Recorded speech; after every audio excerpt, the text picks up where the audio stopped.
এই যে মরিচের উপরে দিয়ে দিব লবণ। লবণ দিয়ে কিন্তু মরিচ ভাঙতে বেশি ভালো হয়।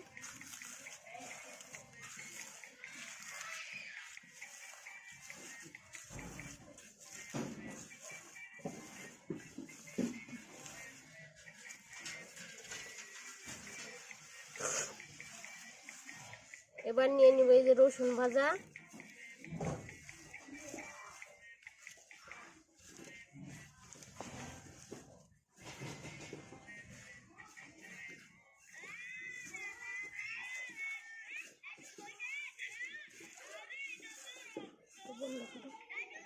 এবার দিব এই যে পেঁয়াজ বেরেস্তা দিয়ে একসাথে মাখিয়ে নিব।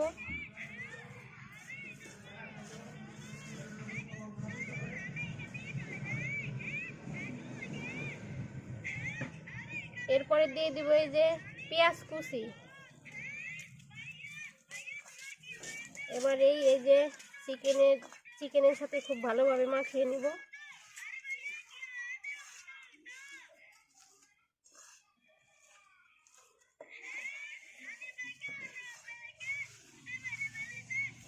আমার মতো এইভাবে চিকেন ভর্তা কে কে করে বাসায় খাইছেন অবশ্যই কমেন্টে জানাবেন। আর যারা আমার ভিডিও ইউটিউব থেকে দেখতেছেন তারা অবশ্যই সাবস্ক্রাইব করে দিবেন। পাশের নতুন নতুন ভিডিও পেতে পাশের বেল বাটনটি ক্লিক করে দিবেন।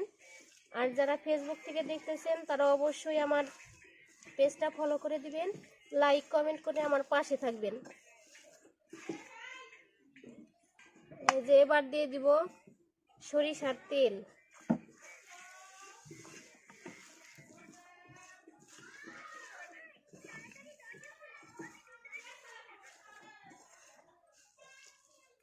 এই যে আমার ভর্তা প্রায় শেষ। আমার আবার ভর্তা করলে কিন্তু দেরি হয় না, তাড়াতাড়ি ভাত খাইতে বসি।